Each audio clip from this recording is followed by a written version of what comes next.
So what is Zanki Zero and why are we playing it? And the answer to that is a story in itself.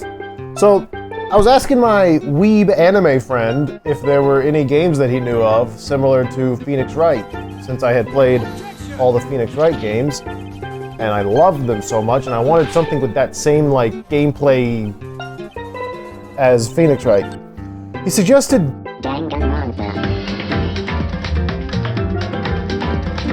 I asked him, I had never heard of Danganronpa, so I asked him what the hell that's about. He kind of said, it's not something that can really be described, it's just something you kind of have to play and see for yourself, but it's he suggested it, he said it was a great game, I took his word for it, and I played Danganronpa, Trigger Happy Havoc, he let me borrow his copy. I fell in love with it immediately. I loved the art style, the characters, the story, the gameplay, the whole package. I was very upset that I had never heard nor played Danganronpa, but honestly, I have also never owned a PSP or a PS Vita, so I would not have ever been able to play it until it came out on the PS4 anyway. But hey! That's step one of this story. Step two is that I played Danganronpa 2, Goodbye Despair, like immediately after I beat Danganronpa 1, because he gave me the double disc that came with both games. And it also blew me away. I freaking loved it so much. Like I loved the new setting, the new characters, and the weird... I can't really go into how much I love Danganronpa. Maybe not on this video. Maybe that's a little passion project of mine. I make a video essay on the things I love about Danganronpa. I've watched the anime. I have not played V3. I am still like absorbing and appreciating Danganronpa 1, 2, the anime, and I also haven't played, what is it called? Like Danganronpa Ultimate Despair Girls? I haven't played that one yet. But I think it's part of the original storyline. But I'll get to that eventually. Anyway, point is that I fell in love with Danganronpa, and I was like, what else have these people made? You're like, what? Spike Chunsoft, I've not heard of them. What else have they made? They have made quite a few other games. I looked at a game that, at the time of me looking, was new. Zanki Zero. Zanki Zero, I think I bought it at half price. If you go to the Steam store right now, during the 2020 Steam Summer Sale, it's like 70% off. You can snag this game for $18. But Zanki Zero is another freaking amazing game by Spike Chunsoft. I played it, I beat the first 2 chapters, and I was blown away by the stuff I've seen in this game. So I'm gonna play it again. I'm gonna start a new game, and I'm gonna show you what this game has to offer. Hopefully encourage you to go check this shit out so that Spike Chunsoft can get more appreciation for the weird, crazy games they make. As you see, we're on a beautiful island. It's kind of hard to tell that it is an island, and it's like rusty as all hell. The prologue is probably the most boring part of the game because it is 2 hours of cutscenes, and we will be skipping through as much of that as possible. Alright, this is going to be a slightly different form of video for me. It is a Let's Play. We are going to play through as much of this game as I can. But at the same time, it's going to be insanely cut down. There is so much cutscene and audio. Its plot is delivered in the form factor of a visual novel. Okay? Similar to Danganronpa and Phoenix Wright and even 999. Alright, that's just the style of a Spike Chunsoft game. The plot is delivered through the visual novel form factor, alright? Still images of characters. In this game, it's like slightly animated 3D models. And just dialogue. Lots and lots and lots and lots and lots of dialogue, okay? And there's a cast. There's a very nice cast. They're all like very diverse and unique and definable. Again, going back to Phoenix Wright with its like small cast of characters that have like very unique traits that you can easily recognize them and know all sorts of shit about them. Danganronpa was the same way. It was what, fucking like 15 high schoolers. 999 is obviously the 9 main characters, and they're all very recognizable. I have not played the other Zero Time Dilemma games. I need to play those. Last Virtue, Escape, or whatever. Zero Time Dilemma. I gotta play those, but so far I'm freaking in love with Spike Chunsoft and the games that they make. They're crazy, they're wacky. Here's our main character, by the way. All right, Haruto. Wishing for the world to end. And you see him in this first cutscene, just throwing himself off a building. Okay, like, how's that for an opening?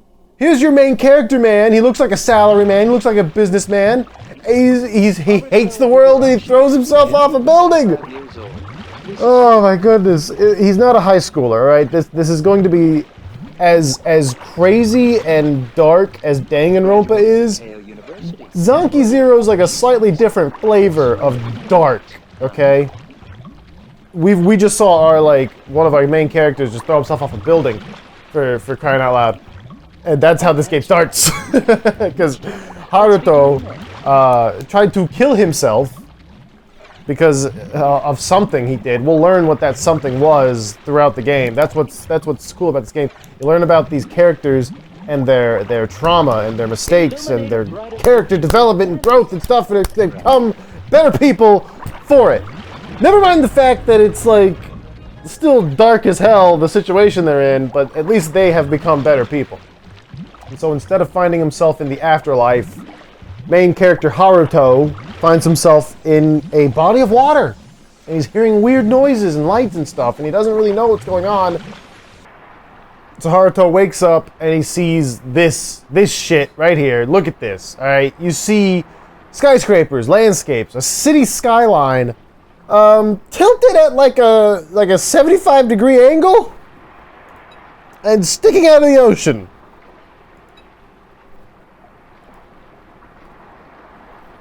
So already, like, we're seeing some impossible stuff, and it just makes our minds churn in curiosity of why the hell are the buildings sideways.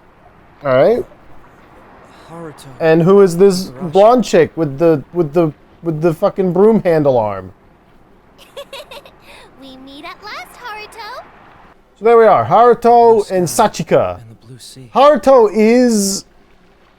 Okay, it's hard to tell. When I first played the game, I thought that he was going to be like the main protagonist, but it turns out that's not even true. Submerged in the water. He is the main protagonist of the first chapter, and then when we go to the second, we learn about Haruto's like mistakes that he made and why he was throwing himself off a building, and you know his past sins and shit in chapter 1, and then that gets resolved and he's a better person and he attains inner peace. Then chapter 2 we focus on a different character of the 8, and that sort of like sets up the pattern of each chapter focuses on a different character and they become the main character for that chapter. So we're seeing everything through Haruto's perspective, and when we eventually get to chapter 2, we will be seeing things from the perspective of a different character. They will be the one that we're getting the internal monologues of. So I'm gonna try to like speed run the prologue here, all right? Sachika takes us from the beach to the garage and we meet the other characters. It's a great time. Prologue pretty much sets up the cast. It just takes a really long time. Newcomer here. Say hello to our main cast. In addition to Haruto, there's these 7 goofballs. Welcome. Yep, a funny cartoon on the TV will give us our answers, but it won't. It won't really give us our answers. It'll just serve as more misdirection for Haruto.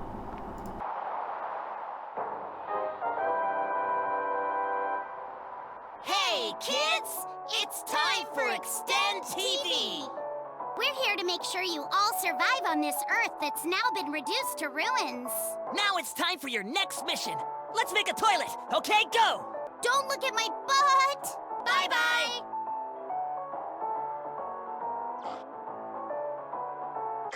It's also revealed that every person on this island has a small metal device embedded in their chest. None of the survivors believe in the whole humanity is extinct crap. They all think it's some kind of reality TV show like Survivor. So they kind of go along with it, thinking that eventually they'll be rescued or the show will end and they'll be revealed that It was all an act. It was all an illusion. But anyway, it's decided that the half of the group will build the toilet, since that's the current mission, and the other half will go get that food that was mentioned on the television show. Haruto decides to take this opportunity to introduce himself and learn about the other 7 survivors. I'm Ryo Mikajime, an up-and-coming artistic virtuoso. This is Ryo. He's a photographer, but he would call himself an artist. I'm a bondage artist. Yeah, a bondage artist. He takes pictures of things and people tied up with ropes.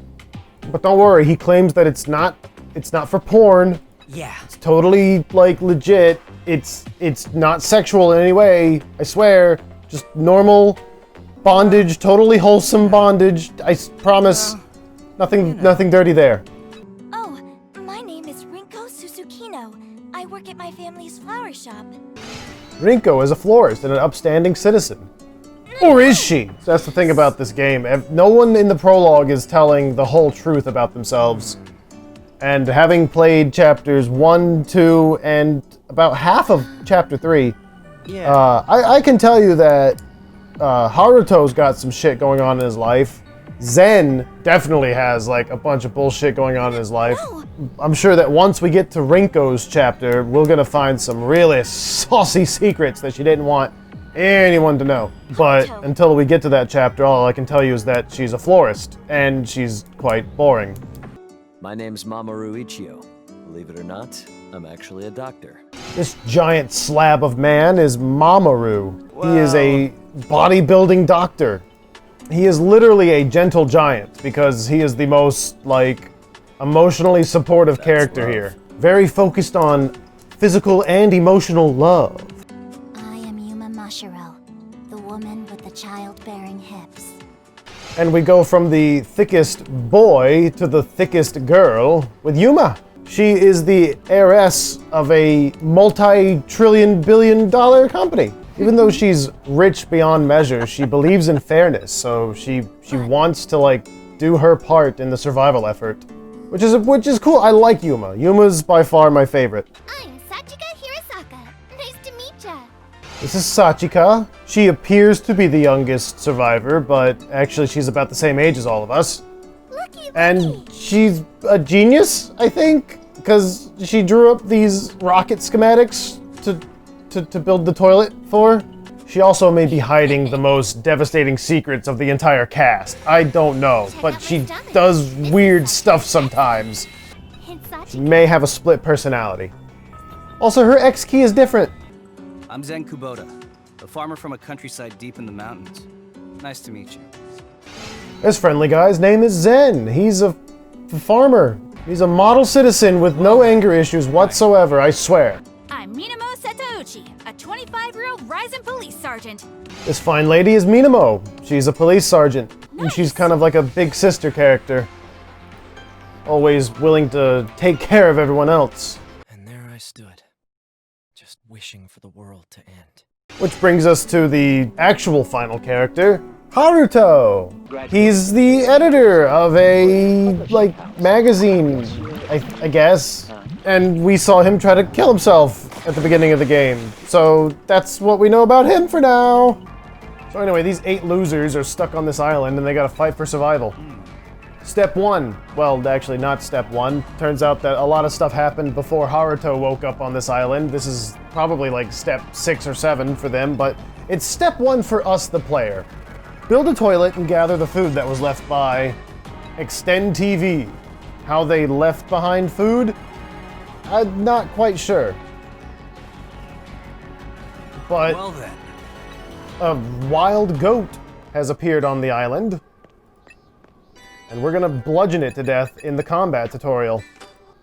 Now you may notice that we actually cannot die in the prologue at all. Even though this game's main twist, the main hook, the main, like, unique thing about this game is that when you die a certain way, you become stronger for it. They won't actually let you die until you're in chapter 1. There is a scripted death at the end of the prologue which kicks off chapter 1. But until then, we literally can't die. Haruto. Yeah. Thanks. Yeah, Ryo said that he needed rope to build the toilet, even though there's literally rope on his character model. Permanently attached to him is a huge stretch of rope.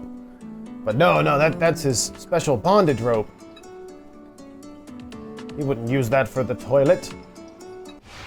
Yeah, killing the goat leveled us up.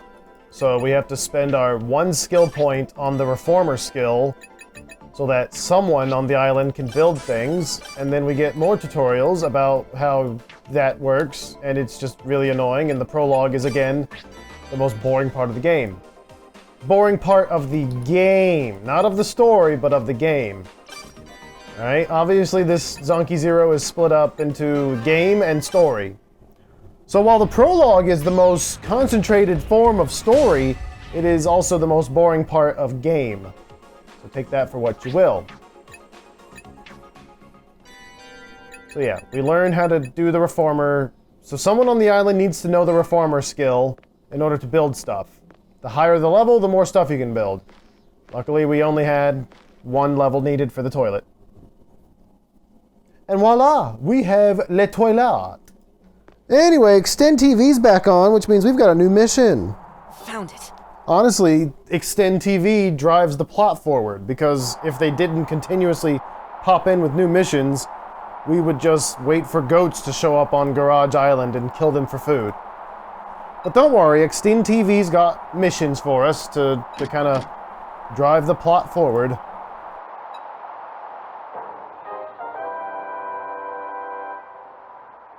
Hey, kids! It's time for Extend TV! Do you know what a human clone is, Sho? That jerk always gets drunk and beats me. And every night he'd get violent with my mom and...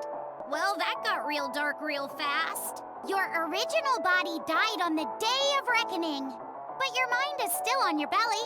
Everyone watching this program is a clone too? That's right. So in order to make a human clone... So the first episode of Extend TV that we saw presented itself as adorable cuteness and then dropped the truth of all of humanity is extinct except for the 8 of us. Well, that's a relief. Second episode of Extend TV, again, is like, congratulations, you built the toilet! By the way, you're all clones. And your original bodies died long ago on the Day of Reckoning. And now you are human clones. Bye-bye!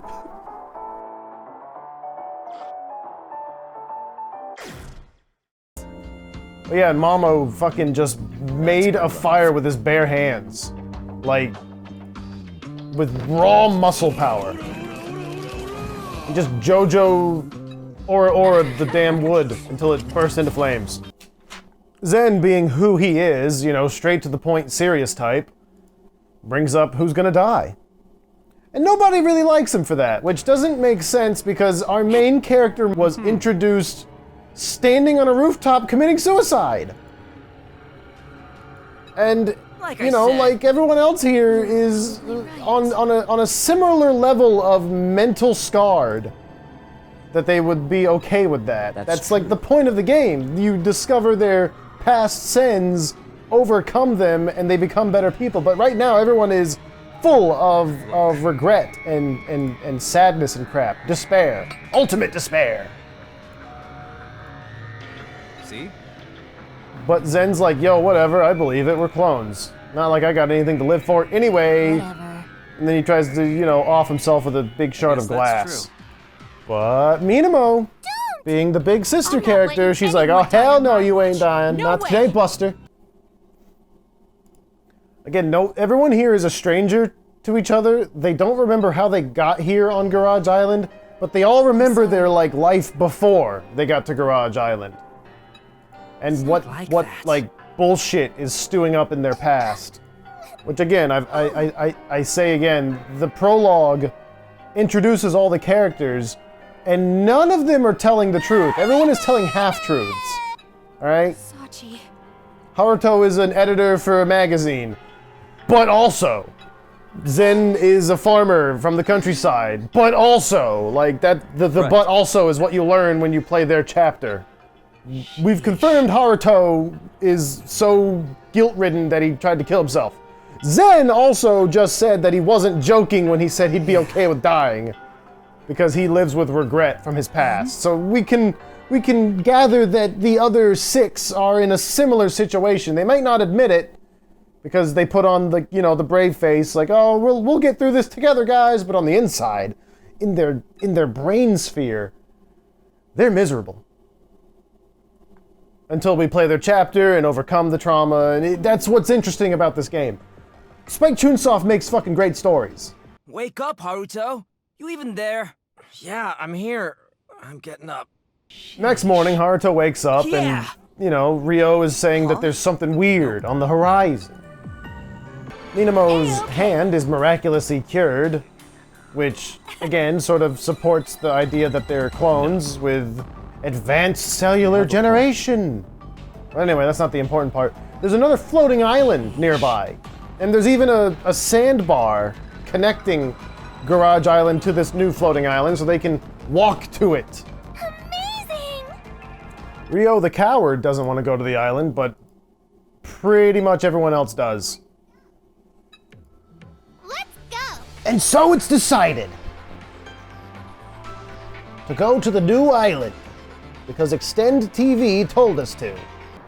So here we are on level 1. We're not in chapter 1 yet, but we are on level 1. This is where we will spend chapter 1 once it starts. This island. Everyone's still happy-go-lucky, they're having fun on the beach. Ryo and Sachika do a little gag where they chase each other across the beach like a newlywed couple. Mamo's auditioning for Baywatch. And everything's pretty, you know, friendly. There's no sinister shit at all. We're not clones. The world didn't end. There's not buildings floating in the ocean. Everything's fine. Have a fun day at the beach. Good.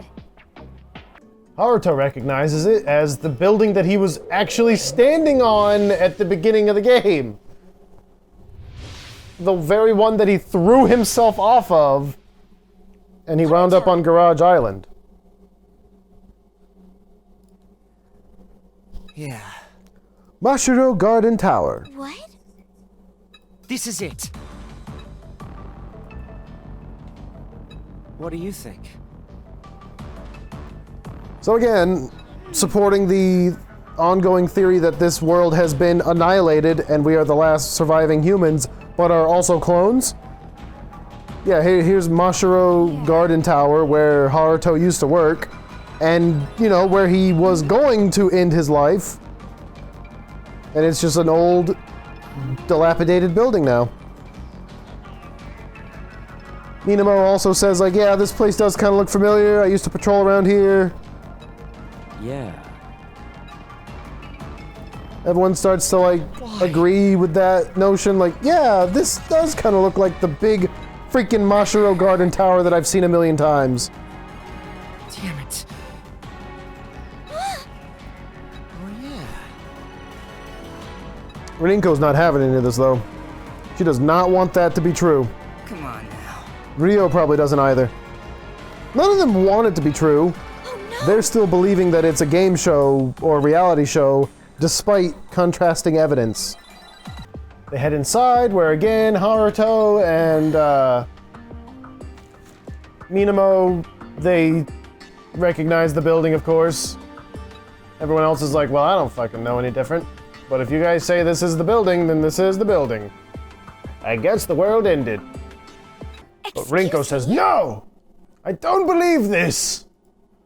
How can you all accept this situation we're in? The world can't have ended. Things are too convenient. There's no electricity, but the automatic door works. And the Extend TV works. No way! I can't believe this! So yeah, well, everyone's kind of let their guard down and accepted the fun beach trip that they've sort of turned this into. Rinko's been just on a mission. I gotta prove whether or not this is real or not, because fucking goddamn, I want to go home. Don't you guys remember home? If this is a reality TV show, we can go home. And just as soon as the, you know, team has their first little bonding experience, All right. everyone's in like a more positive mood, the curtains pull open. and we see something that is not in any stretch of imagination human. Rinko!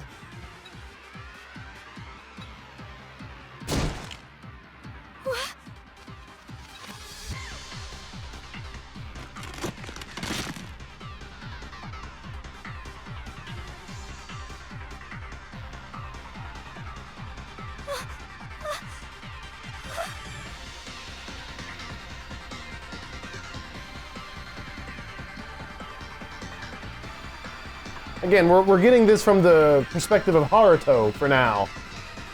He'll be our eyes and ears for prologue and chapter 1. So he's seeing front and center this double helix DNA tentacle just rip right through Rinko. And as traumatic as that might be, he quickly finds out he was also skewered. This creature from behind the door made a Rinko Haruto kebab. Yeah, look at that. Look at that.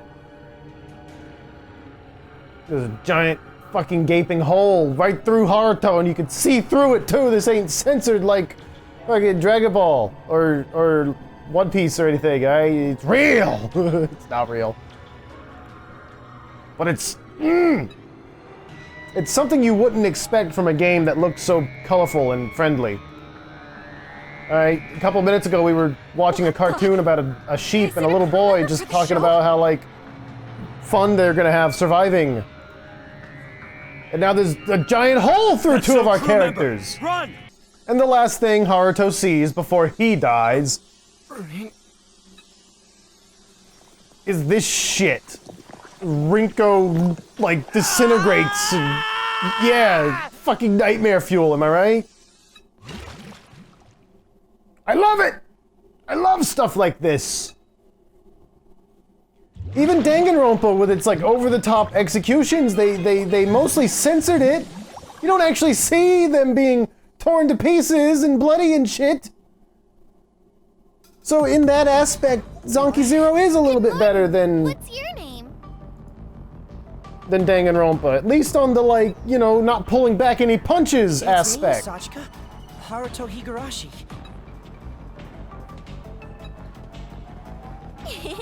We meet again, Haruto. Deja vu.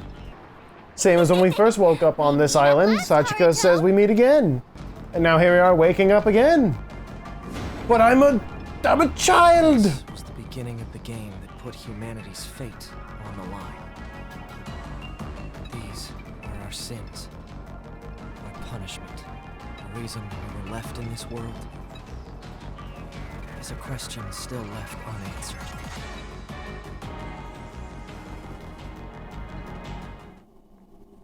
And there you go, that's the end of the prologue. We get our little Spike Chunsoft video game anime opening, and the game begins proper. So this is Zanki Zero. We will be exploring the ruins of the old world, dealing with our past sins, fighting grotesque monsters, and dying a bunch and being rebirthed as children. And the story is freaking amazing. I love it. So hey, we're gonna keep playing this. We're gonna go on to chapter 1. You may notice that every one of these characters has like a title. Farmer of Wrath, Officer of Pride, Doctor of Greed. Like they represent the 7 deadly sins. And that kind of ties into their character traits and their past sins and the trauma that they live with. You also may notice that it's showing a bunch of kids, adults, and old people, because the other like major plot twist is that as clones, they have a lifespan of like 2 weeks. They will die of old age after 14 days. So even if we just sit on our ass and gather goat meat, you die after 2 weeks.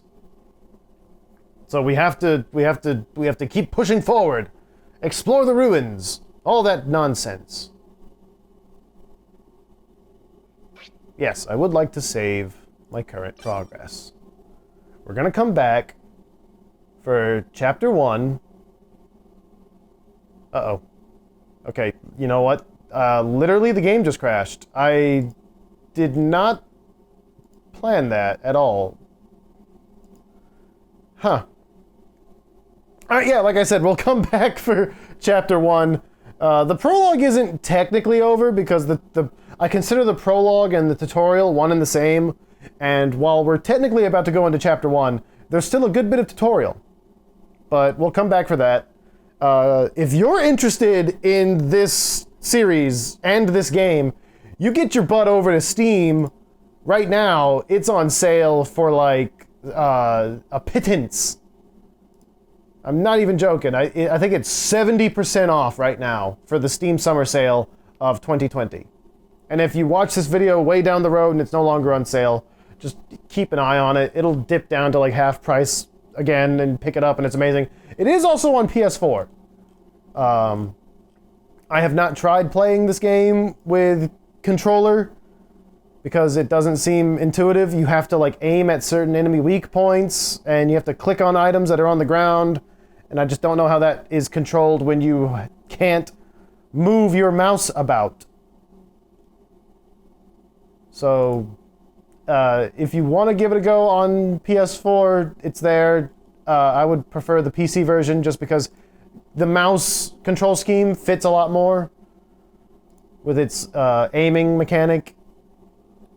But yeah, definitely check out Zanki Zero. It's super duper on sale right now, and it's an interesting game. We'll be back with Chapter 1 next time. Until then, fuck, what do they say? Remember, kids? Illuminate! Illuminate a brighter future for humanity! Bye-bye! Well, that got real dark real fast.